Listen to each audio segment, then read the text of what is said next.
Good morning, ladies and gentlemen, and welcome to the Manufacturing Day, part of the Vienna Up 2022.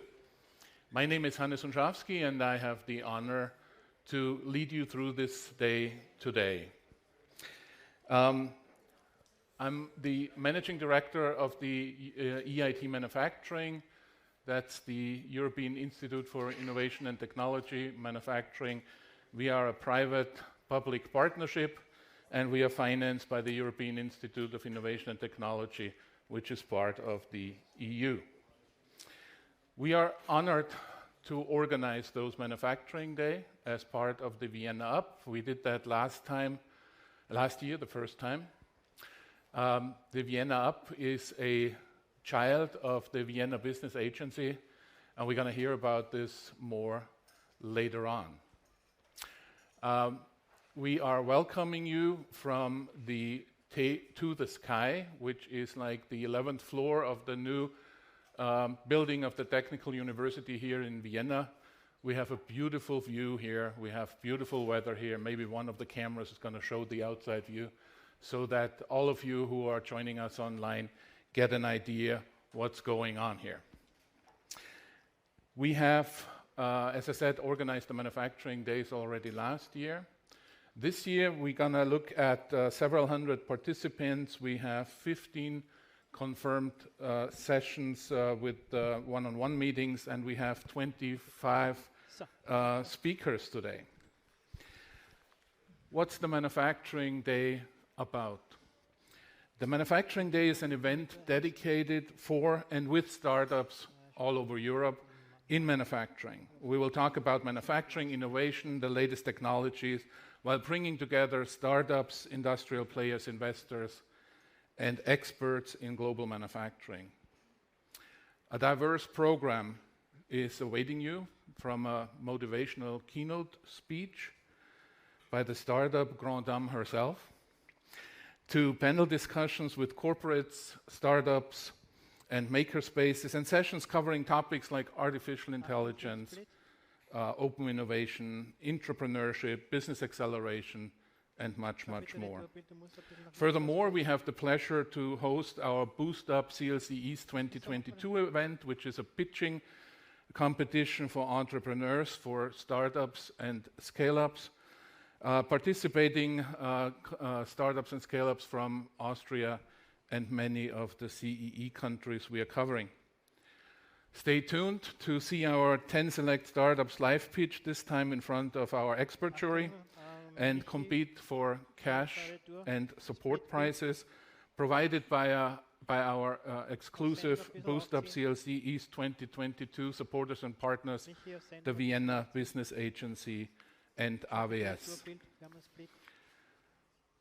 So as you see, a diverse and international program is awaiting you as at the Manufacturing Day today. And without any further ado, I would like to kick off this exciting event by introducing a special co-host joining me this morning, Mr. Gerhard Hirsi, CEO of the Vienna Business Agency and curator of the Vienna Up 22. He is CEO of the Vienna Business Agency since 2009 and supporting the local and international companies throughout all phases of their business development, providing advice on all corporate issues and helping expats get up and running here in Vienna. Mr. Hirsi served as consultant and advisor to the Austrian Federal Chancellor. He joined Siemens in 1997, where he had several executive positions, including but not limited to Secretary General and Vice President of HR. Please welcome with me Mr. Gerhard Hirsi, CEO of the Vienna Business Agency.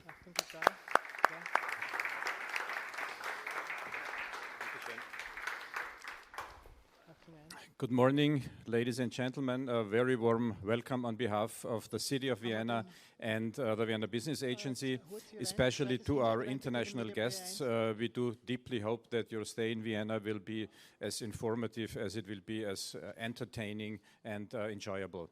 My name, as already mentioned, is Gerhard Hirze. I'm the Managing Director of the Vienna Business Agency, and we are kind of responsible for the well-being of companies here in Vienna, be they national companies or be they international ones. I'd like to start with a big thanks to the EIT for being a partner of Vienna Up again. Johannes already mentioned it. We partnered already last year when we had our first edition of Vienna Up.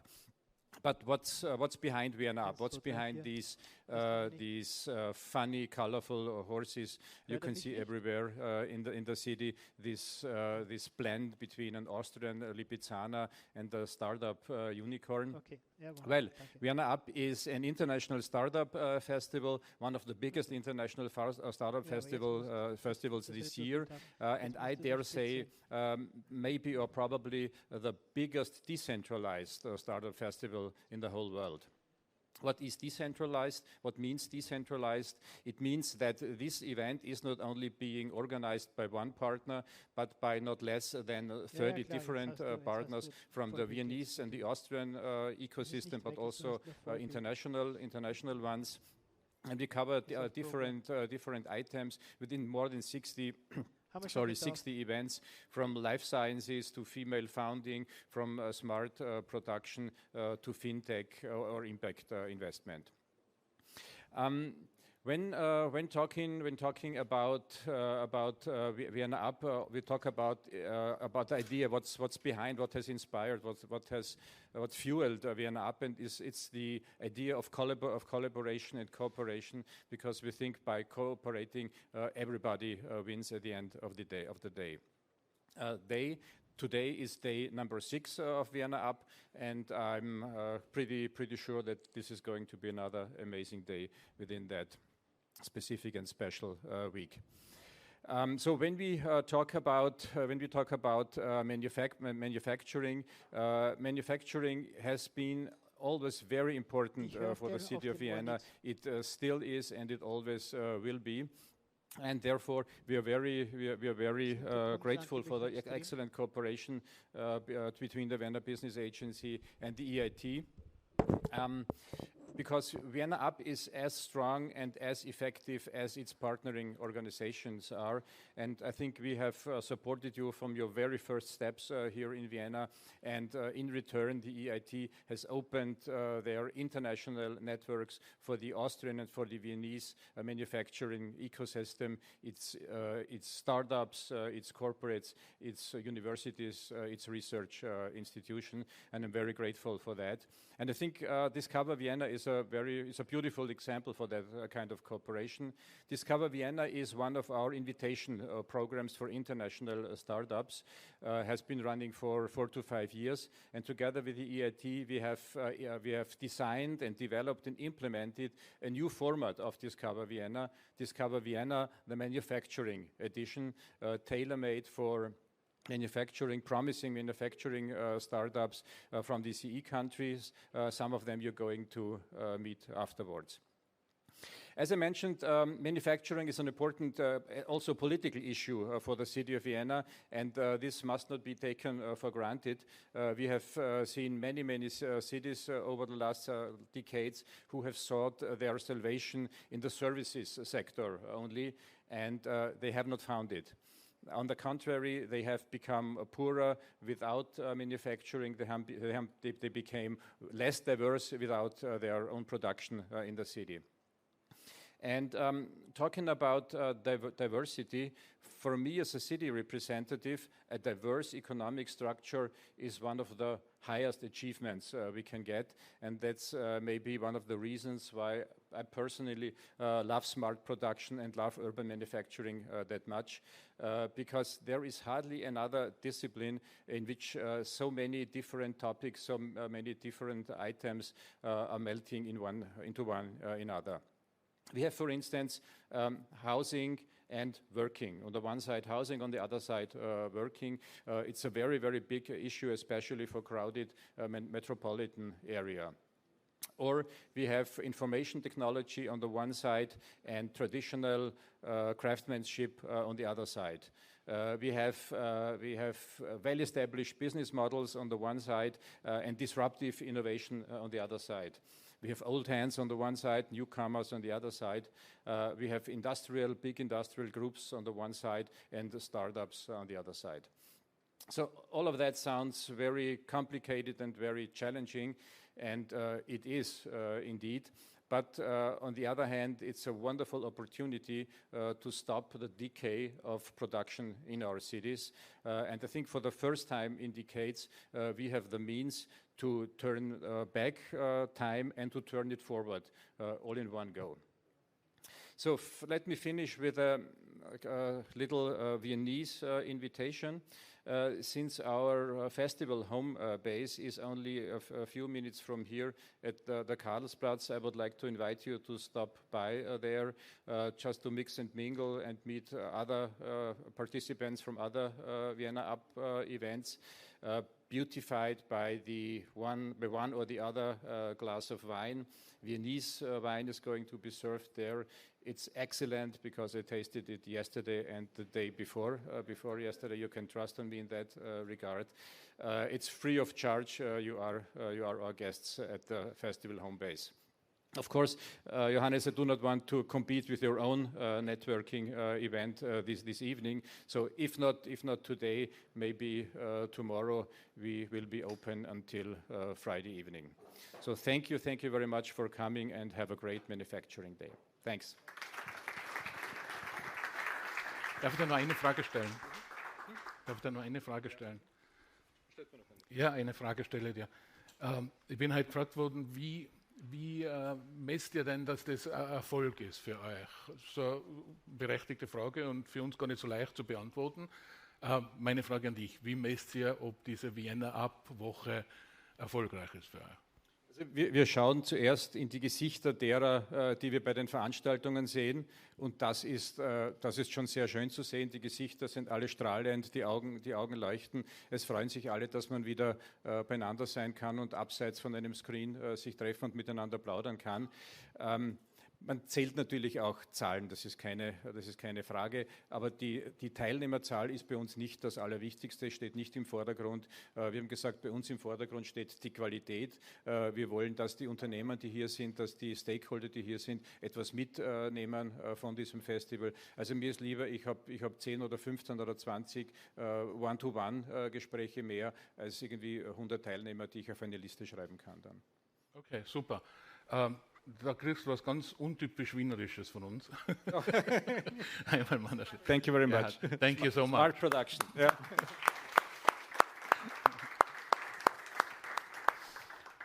Yeah. This is also a very good time for me to thank all the supporters and helpers and countless hours that they have spent to prepare everything. To my CLC East team, thank you so much for doing all this. Some were here till 2 o'clock at night. The others were already in here at 5 o'clock in the morning. So thank you for all your support.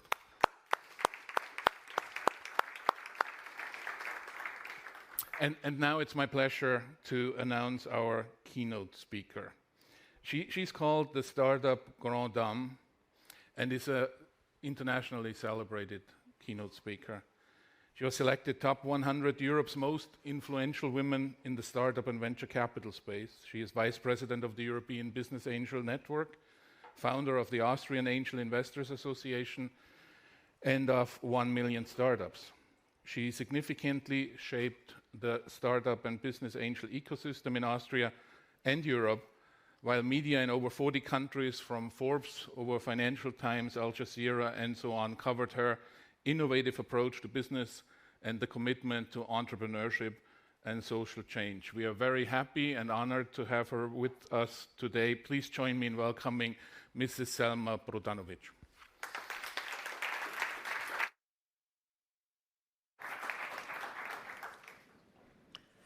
Good morning. It is a great pleasure to be here with you today. I'm really excited. We have, as you said, a beautiful day, a beautiful scenery, and I'm absolutely excited to be part of the Vienna Up. This is a dream we all had many years ago when I started, and well, the whole startup ecosystem started.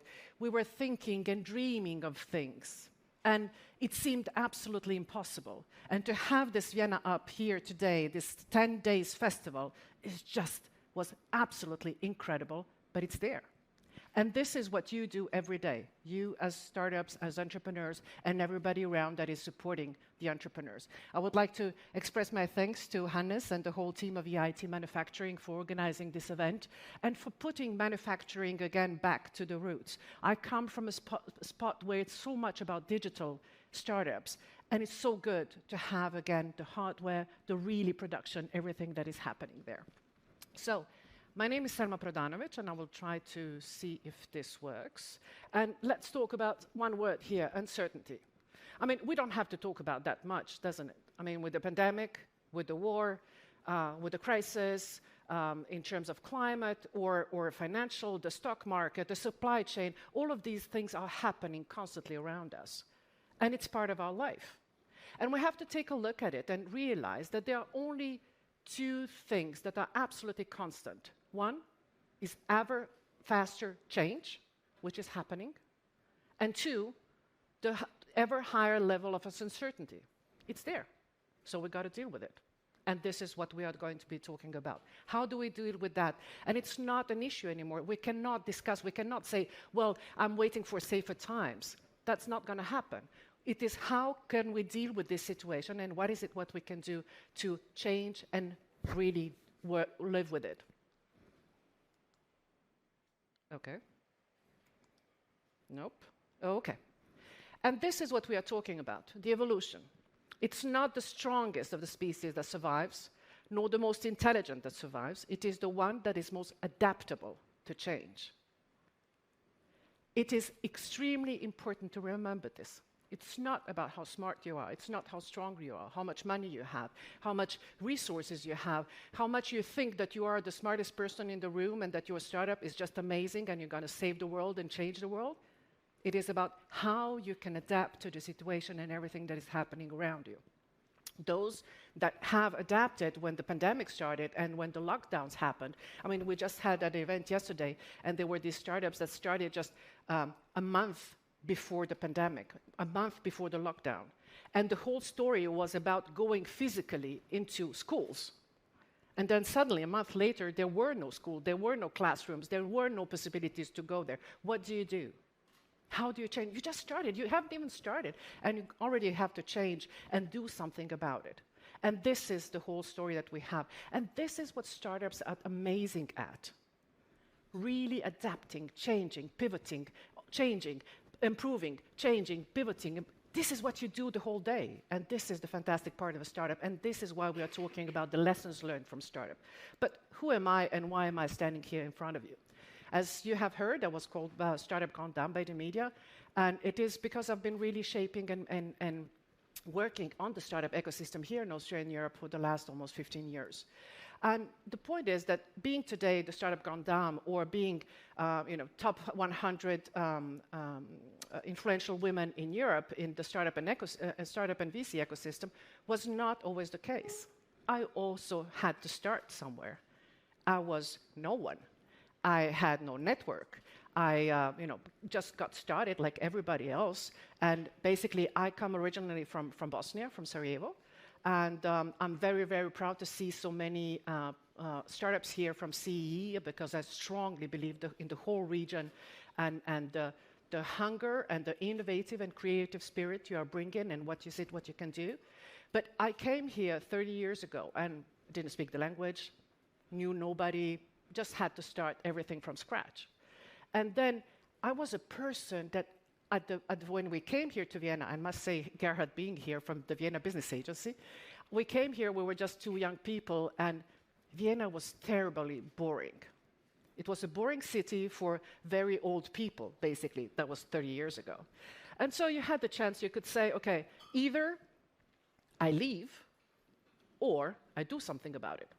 And this is exactly what my life has been about, is about doing something about it, about creating change, creating the future. If I don't like something, I do something about it. The same way it was then later in creating the startup ecosystem and making sure I really wanted to see, I saw this entrepreneur, I saw people like yourself that were wanted to make a change, really create something, but there was no ecosystem, there was no startup. Vienna Business Agency giving grants, and there was no startup Austria, and there were no events where you could go. There was nothing. I remember 2009, a friend of mine and myself standing there and saying, what is a pitch? And how does that work? And what do we expect from the startups? And we created the first one, and we were just learning on the go. But this is how it started. And then we've seen the development of the startup ecosystem. We've seen startups coming in, support coming in, but then we realized that they need some money. So there was no business angel ecosystem. What means that you would run from one place to another and try to get funding for your startups.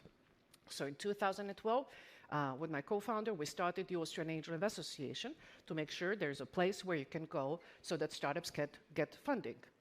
And then it started, and then it moved fast. Then it I became board member of the European Business Angel Network, and then finally now I'm the vice president of IBAN. We have a thriving ecosystem. Vienna is one of the best places for female founders, and I'm really, really proud of that because of some great people that are doing an amazing job, female founders themselves as an organization, but also all others that are helping there. We are working strongly on having more female investors, which we believe is very important. And in general, as Gerhard said earlier, the diversity is really an important part of that. So it's not been always like this. It's just at some point things happen, and then it's this overnight success we all speak about, isn't it? But what we want to talk about is leadership. When we say leadership, we see these fantastic pictures, it's sun shining and you're leading your team and everything's great and it's fantastic, and you have your week with your team building week somewhere in a great place, and everything's great. But in a startup world, as a founder especially, what you go is basically you're driving a car on a mountain road, and it's night, and it's foggy, and the lights on your car are not very good. This is leadership. I would like you to imagine it's night, and you're driving, and your car is not very good, and the lights are not very good, and you're driving, and you don't see far away, but you know that somewhere out there, somewhere up on that mountain, there is this castle. There is this dream, there is this vision, something that you want to achieve, something that you believe you can create. And how do you get there? You have to trust that what you see is enough. And then you see the next step, and then you see the next step, and this is how you go. And you have your team together with you. Something is happening with the sound. Is everything okay? Okay. And you have your team with you. And it's very important that when you drive, your co-founders can sleep, because they trust that you are taking them the right way, because they trust that is the right thing to do, because you have created that vision together. And at the same time, when you are in the back seat and one of your co-founders and one of your team members is driving, you can relax and let them do their job. That's leadership. Leadership is taking the hard times, taking the night, taking the darkness, and having a team of 2 or 20 or 120 drive in a certain direction and making it happen.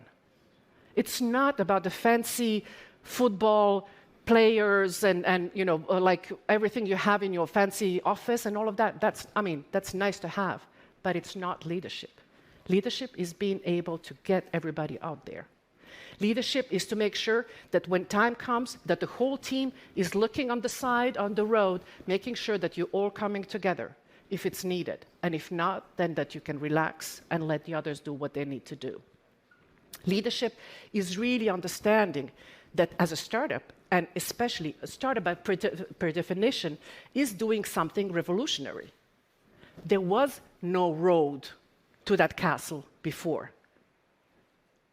Ideally, you are creating an innovation that did not exist before. So nobody went that road before you. Nobody saw that. Nobody can tell you, well, take here, on the left side and go there to the right and everything's going to be fine. You are creating that road. You're kind of building the road on the way while you're traveling and while you're on this journey. And this is very important to remember, because there's nobody out there that can tell you this is the way to go. They can tell you, well, if this happens, you can do it this way, or if the other thing happens, you can do it the other way. And then what do? You get investors on board. Why do you need investors? Well, you can get a better car maybe, and the lights are a little bit better, and you feel a bit safer, and you can go a bit faster, and you see a bit further, and you have a support of people around you to get on that road. So that road, that mountain road, maybe changes to a street. Wow. Feeling good. Now we're getting somewhere. And then you get some partners. You get some clients. You get some corporates. And what happens then? Where are you then? You get on that highway. Now we're running. Now we're speeding up. You have money, you have partners, you have clients, and this is the way you can go. Still, nobody was on that highway before you, but there are things we know already. There is experiences we can take. There is experiences that you can take from your partners, from your investors, and create that new world. So it is about changing the bootstrapping on that slow little mountain road with your team, with old car, and kind of getting there, to moving to a street and to moving to a highway. And this is the excitement of creating a startup, a growth, and making it really happen and changing the world. This is what you do every single day. I would like to ask you a question. How many of you like your job? Okay. How many of you would do your job if you were not paid for it? Okay. How many of you would pay to do what you do? I want you to remember, this is what founders do. They pay to be able to do what they do. This is the competition of any corporate out there, the competition of any partners out there. These are absolutely crazy people who believe that they can achieve something that did not exist before, and they are ready to convince you. And they don't have a salary most of the time at the beginning. Not only that, most of the time they invest their own money, and they get their parents and family and friends to get money in there because they believe that they can change the world. I want you to remember, every time you speak to a founder and an entrepreneur, these are the people who are paying to do what they do because they believe they can make a difference.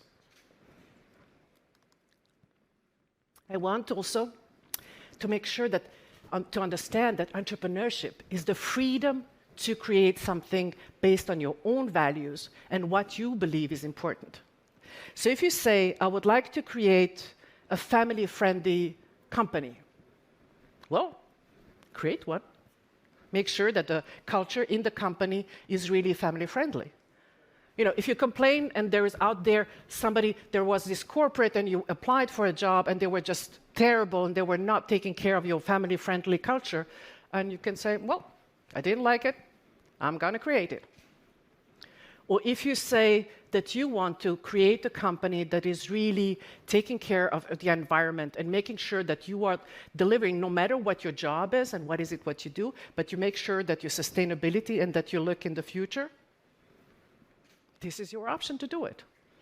Do you want to have diversity? Do you want to have more women or more men or more diversity in any other sense? You are deciding. That's the coolest part about being an entrepreneur, is that you are creating it the way you believe it is right. Of course, there's a market out there. You've got to have customers. That's clear. But still, you can make it the way you want to have it and make sure that it's really the way and corresponding to the values that you believe are really important. And you define your success. So don't let yourself be fooled by the notion that age 26 and you have to be a billionaire. First, the average age of successful entrepreneurs is 42, so just to make sure. And then secondly, It is you creating the company that you believe is important. So if you believe in creating a sustainable business that is going to be out there for the next 200 years, then create one. It doesn't have to be selling it within 3 years. There is an association that is called the Henokians. And this association, their members are companies that are in private ownership at least for 200 years. How about creating something for the next generation? How about creating something really sustainable that is going to be out there? It is 200 years. That is, if I were to ask you, if you create a startup today, where is your startup going to be in 200 years? Where is your startup going to be in 2222? Wow. We forgot to think about that, haven't we? It's all about speed, it's about quarterly results, it's about selling the startup in the next 2 or 3 years. Fine with that. I'm not saying it's not, but just make sure that is based on your criteria of success and what you believe is really important. And this is what I believe is important. If you have forgotten, if you don't know, and how do you know, you're not have decided where do you want to go, this is the place to go, the SDGs. It is a 12 trillion business opportunity, and it is a megatrend. It is making sure that all investors, we see investors moving highly into the sustainability, SDG, ESG in this direction, and it becomes more and more important. And I want to make sure that you are aware that this is where we are heading, and this is what is really important. Everybody has to go in that way. And if they want it or not, they will be forced, on one hand, by investors or by the market. I don't know if you have realized how much the startups that were able to have a really sustainable way of working with their customers, they were really doing much better during the crisis than companies that did not have a sustainable approach. That was an obvious change that we have seen. Something that this pandemic has brought to us is the fact that now finally we see that customers really appreciate where companies are sustainable, when companies are creating something that is positive, and they are rewarding that. They had a much better situation than ever before. Remember, the SDGs, this is your opportunity. So whatever you're doing, make sure that it is going in this sense. It is 2030. Sometimes we forget. Sometimes we forget because of all the pandemic and wars and everything, but we got to go back to there. I want a better world for my children. I want to make sure that, yes, we say the next generation should make it happen, but we brought it here, so we still have to do something about it. Of course, some of you startups here are much younger, and you could be my children, but happy to see that you is the next generation. And last but not least, there's never been a better time to be an entrepreneur. Never, ever. Has it been so easy, so cheap, so supported, and so important to create a startup, to support a startup, to be part of this ecosystem. And I really would like to urge you to join that journey. There are 3 things I would like you to remember from today. 1, going back to what we've said, the only constant is ever-fasting change and uncertainty. That's there. Deal with it. Nothing that can be done in there. Secondly, it is about you creating that innovation, about you creating that change. As I believe personally that making a positive difference is a human right. We have the right to make a positive difference. We have the right to make an impact. And this is something that you can do, and I would like you to do it. And thirdly, I would like you to remember you can make the impossible possible. This is something that your body and your brain remember. As a child, you had to learn how to walk. And how do you learn how to walk? You fall, and 100 times, and 500 times. And still, the bruises are everywhere, but you stand up and you try again. Your brain and your body know that. You know how to get up again. You know how you can make it happen. Don't forget that. You can make the possible possible. Thank you.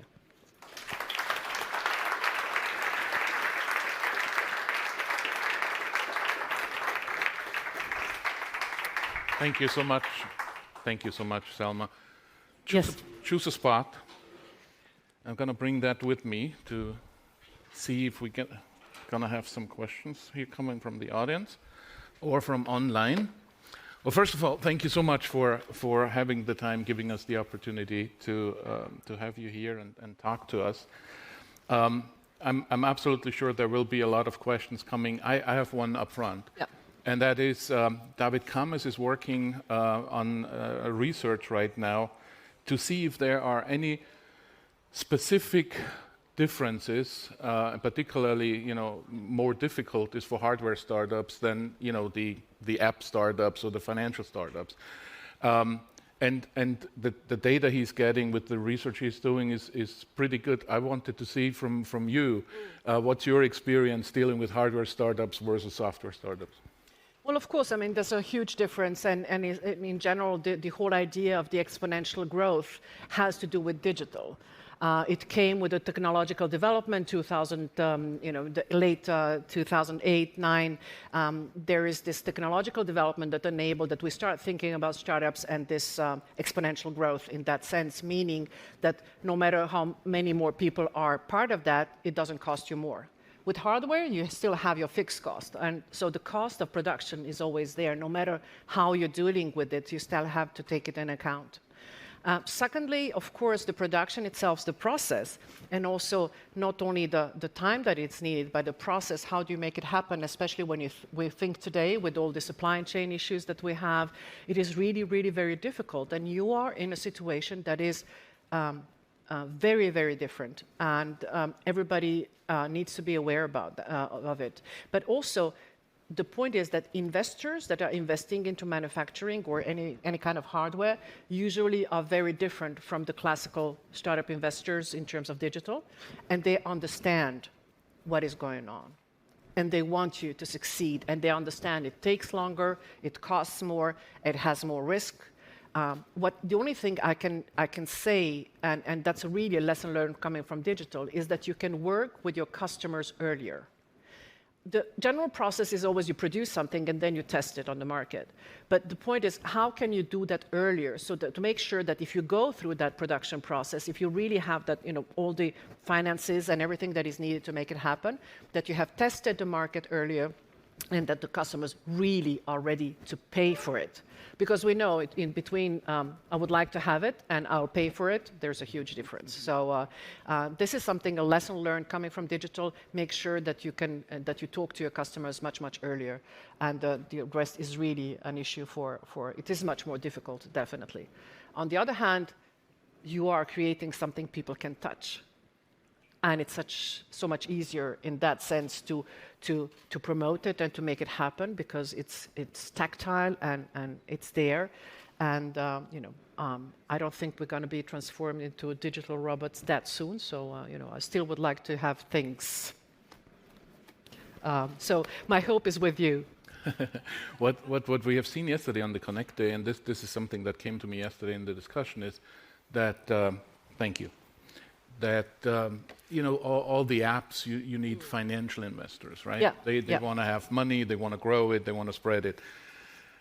The startups that we support, the manufacturing startups, they are looked from the corporates, and they are interested in getting in, building relationships, and they have the backbone to do all that. So it's very often not those private investors or the financial investors. It's more the corporates that are turning into the support of manufacturing hardware startups.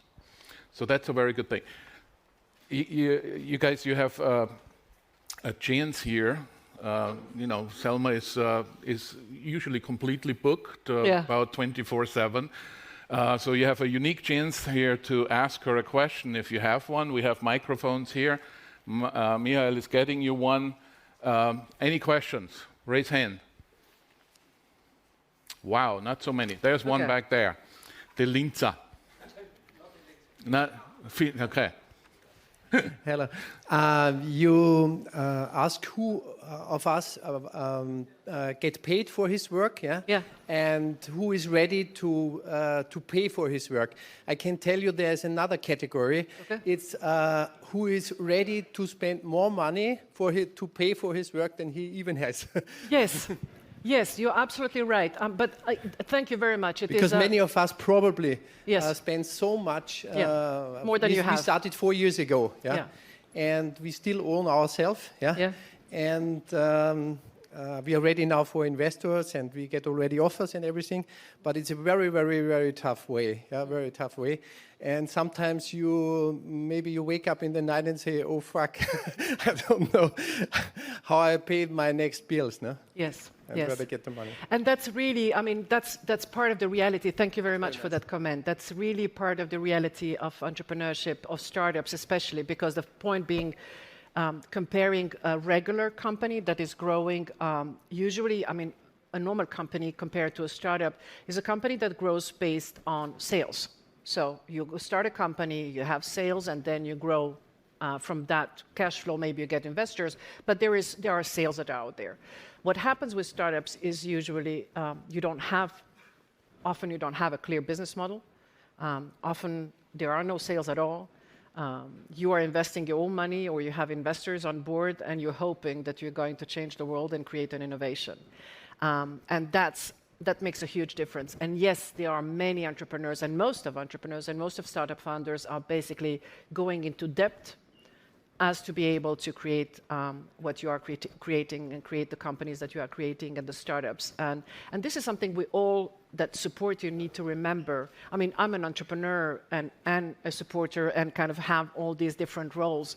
But it is really important to remember for all supporters how hard and difficult it is. And one thing that I'm always talking about, and I believe is very important and we don't speak about, is mental fitness, mental health.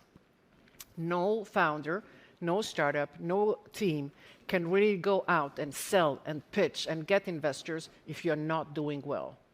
And we forget that too often. Exactly as the colleague said earlier, is like the long nights when you don't sleep and you think how you're going to pay the next bill and how you're going to pay your employees, your partners or your co-founders or whoever, suppliers.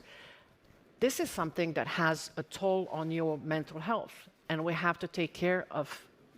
Have to know that you need to take care of yourself, and also all of us that are, in the supporting system need to take care of this. We see a trend coming also from Silicon Valley, where a group of investors is investing part of the money into creating systems to keep your mental fitness and mental health, be it coaching or therapy or whatever is needed, but everybody there is a movement happening that people are realizing that basically, if we want you to function, you need to do well and be well. So they are ready to invest into you. Yes. You get the microphone, Hans, in a second. David couldn't choose which way he wants to go, so. I'm working as a business angel, and I've also worked for bigger companies for many years, so I see the difference. And I see my main role as a business angel to get the enthusiastic approach of the entrepreneurs. Without the enthusiasm, they are lost anyway. Yeah. A reality check. Because there may be no castle there, or the castle may be on another mountain. Yes. And it's sometimes sad to see that they are running off into the wrong direction. And as a business angel and investor, so I'm always investing my own money into where I'm working as a business angel. So we are sitting in the same boat. But still, reality has to kick in. Reality has to kick in before you lose all your money. Very good. Sad to say. Yeah. Thank you very much for that input. And just to make sure that there's a clear understanding in terms of business angels. Business angels business angels invest three sorts of capital. The financial capital, clearly the money.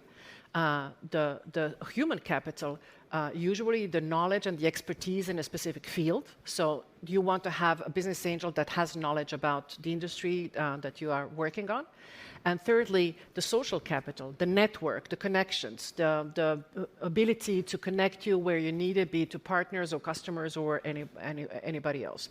And yes, one of the main stories about making a difference between a business angel and investor is that business angels are really getting engaged and involved and live from your enthusiasm, absolutely.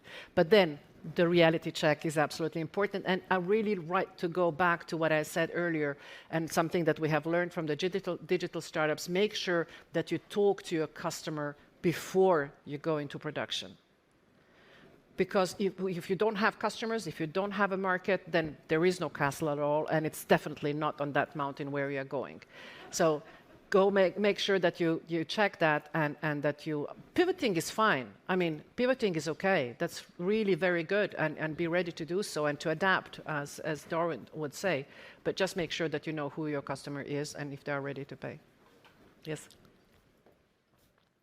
I think, learning from my experience from the last couple of years, I'm invested in 5 startups, so I think I have some experience. It's not about the product, I think, and not about the enthusiasm. I like the enthusiasm of startups. And it's not about the product, because every startup has a good idea and a good product. It's all about the market. It's all about the market. And I think the difference between the startup scene in the United States and in Europe is that Europe doesn't offer a kind of cohesive market as the US does. There's different languages, different cultures, blah, blah, blah, blah. But guys, one thing from my side, one advice: there's a market out there. Check the market. Check the market. You have to get access to the market. If you don't get access to the market, your money is lost. Your money is lost. So if you don't get access to the market, you have to check the market first, the market opportunities. If you don't get access to the market, you can have the most sophisticated product of the world. It will not fly. It will not fly. These are very wise words, very wise words from somebody who experienced that from both sides, from corporate and from startups.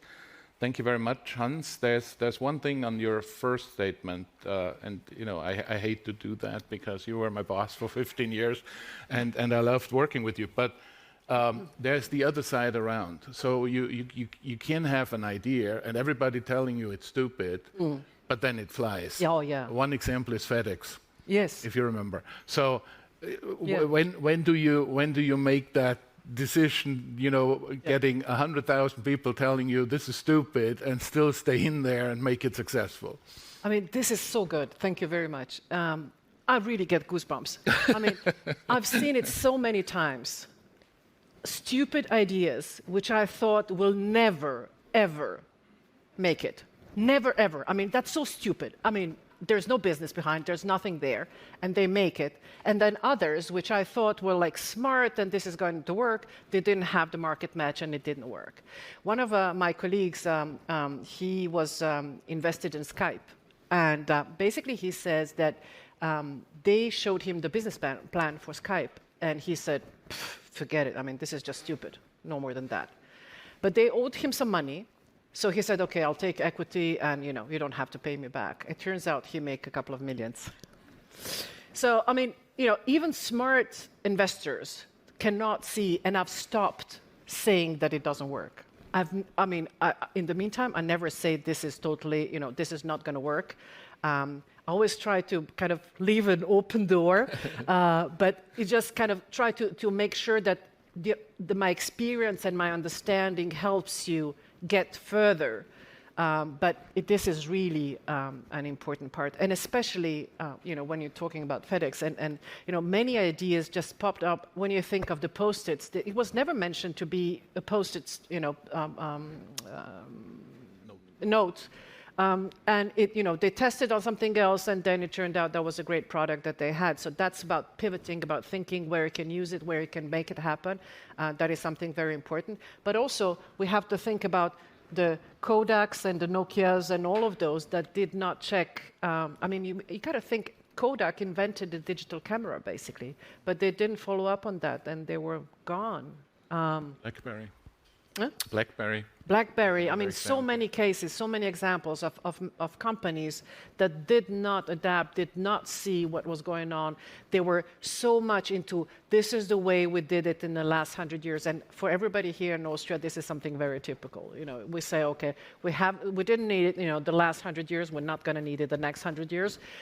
Yeah, but things do change, and it is very, very much happening. But in the meantime, we have a bunch of unicorns coming from Austria, and we have a lot of things happening, among others, today.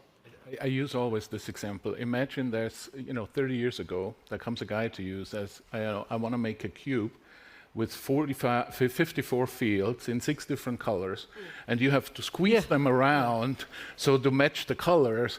Would you invest in that? And it's like, no, that's stupid. Nobody would buy that, right? Yeah. And I would like to just, how, there was this woman, and she was on social aid and with her daughter, and she was passionate about writing books, and she writes a book in cafes and writes. And then she goes to publishers, and to the first one, and they say no, and the second one, they say no, and the third, and the fifth, and the eighth, and the 11th, and the 12th, and then the 13th publisher, basically, she gives him the first chapter. And the publisher gives the chapter to his daughter. His daughter reads the first chapter and says, Daddy, I want to read more of that. I want to see what it is.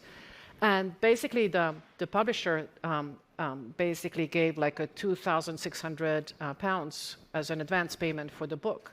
It turns out it was Harry Potter. The first billionaire ever, based on books. So, I mean, come on. Who would have thought that a book can be such a good business? Never, ever.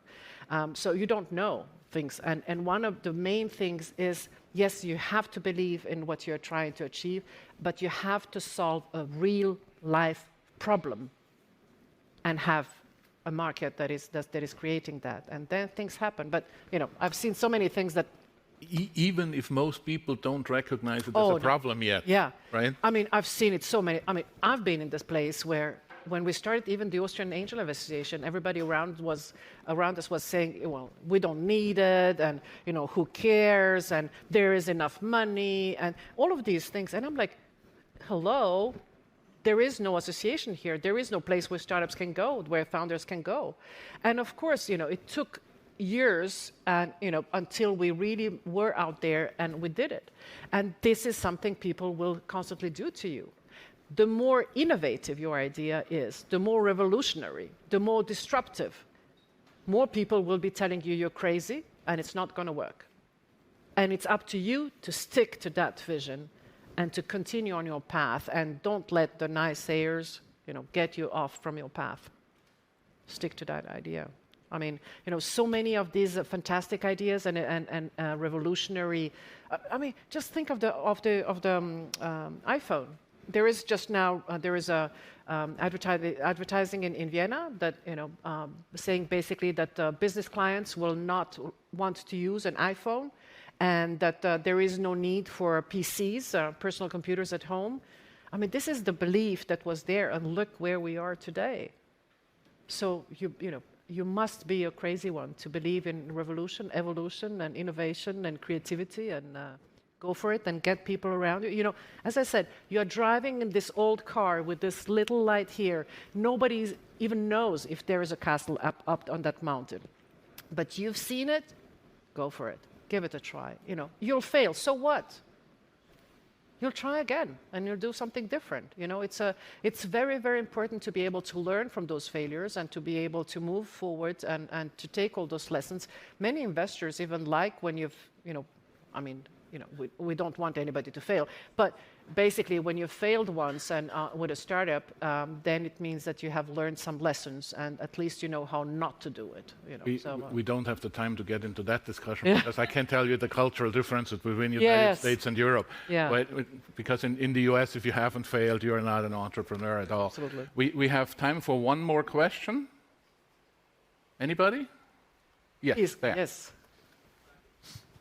And in the future, if I might just say, for all the startups and entrepreneurs in the future, sit in the front, ask questions, be present, go for it. If you're running, you want to conquer the world, conquer it, starting in every event. Thank you. Yeah, I just want to ask that you mentioned how did you see the city when you arrived, and how do you see the vision of the city, I don't know, for example, in 10 years from now? What you want to see?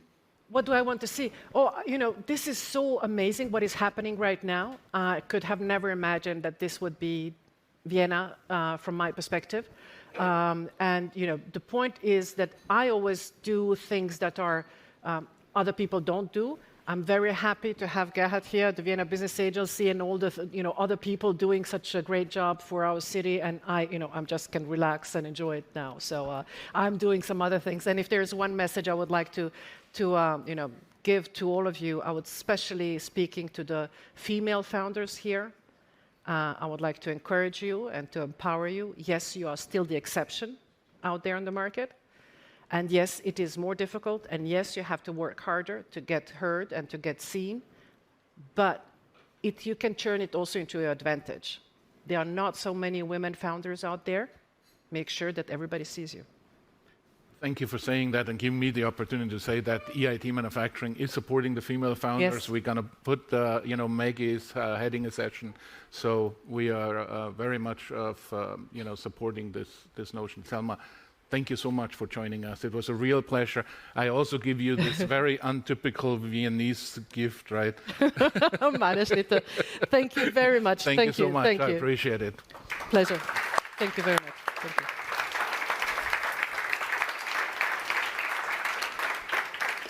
Your notes. Thank you so much. Before we're going to go to the next session, I need to call out a couple of people, and even if I embarrass them, so be it. I would like to say hi to Eva Czarnohorski. Thank you so much for joining us. She is with the Vienna Business Agency. She is working very closely with EIT Manufacturing. She is on our supervisory board. Thank you for serving there. So thank you for joining us today.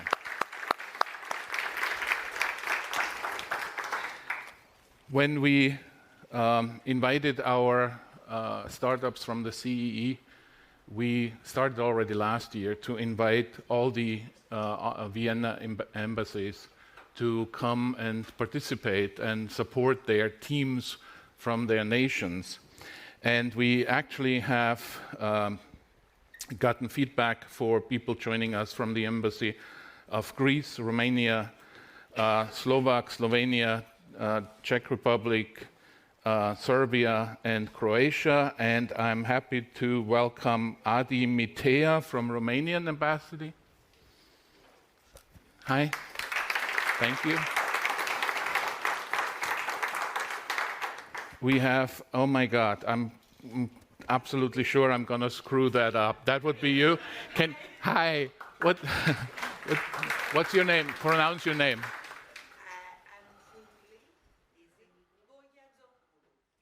Oh, very good. From Greece, right?